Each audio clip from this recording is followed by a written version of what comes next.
ایک حدیث میرا دل کرتا ہے آپ کو یاد ہو جائے، مستدرک للحاکم میں حدیث ہے۔ حضرت انس بن مالک رضی اللہ تعالیٰ عنہ فرماتے ہیں ایک بھائی حضور کی بارگاہ میں بیٹھا رہتا تھا، نکما نہیں تھا، شارحین حدیث کہتے ہیں کہ کسی مجبوری سے وہ کام نہیں کر پاتا تھا، یا کرتا تھا تو کام آگے نہیں چل پاتا تھا، ذہنی صلاحیت ہی شاید زیادہ نہیں تھی۔ یہ حدیث مشکات میں بھی موجود ہے، مستدرک للحاکم میں بھی موجود ہے۔ حضرت انس بن مالک رضی اللہ تعالیٰ عنہ فرماتے ہیں وہ حضور کی بارگاہ ناز میں بیٹھا رہتا تھا، اس کے بھائی نے آ کے شکایت کی، یا رسول اللہ صلی اللہ تعالیٰ علیہ وسلم، یہ کوئی کام ہی نہیں کرتا،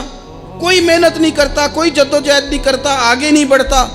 مجھے اس کی ضروریات کی کفالت کرنی پڑتی ہے، مجھے جدوجہد کرنی پڑتی ہے، مجھے اس کے معاملات کا خیال رکھنا پڑتا ہے، آپ اسے سمجھائیں۔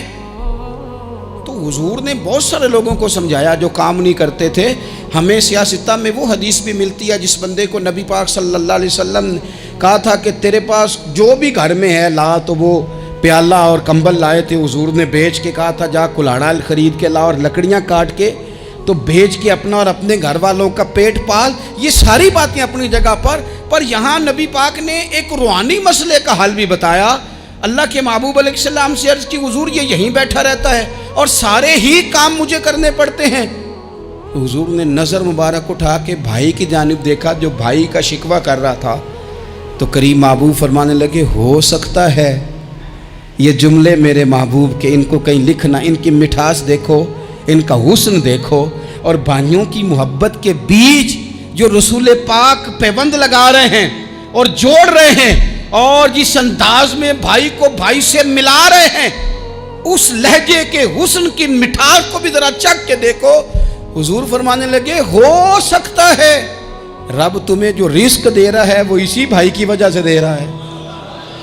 بھائی پائیاں دے ویری ہوندے تے بھائی ہی پائیاں دیاں باواں، او بھائی ہو سکتا ہے اس کی وجہ سے تجھے مل رہا ہو، اس کی وجہ سے۔ وہ دروازے نہ بند کریں جن دروازوں کی برکت سے روزی آتی ہے، کبھی بھی وہ کام نہ کریں جن کاموں کی اگر آپ کو کل تک برکت تھی، کل تک کام ٹھیک چل رہا تھا، کل تک نظام بہتر تھا، اور آج آپ کو محسوس ہوتا ہے کہ کہیں کمزوری آ گئی ہے، کہیں حالات اس طرح کے نہیں رہے، تو پھر آپ غور کریں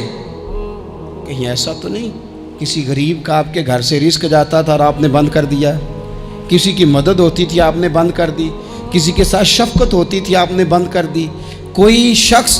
آپ کی وجہ سے تسلی میں تھا اور پھر آپ نے اسے تکلیف میں ڈال دیا۔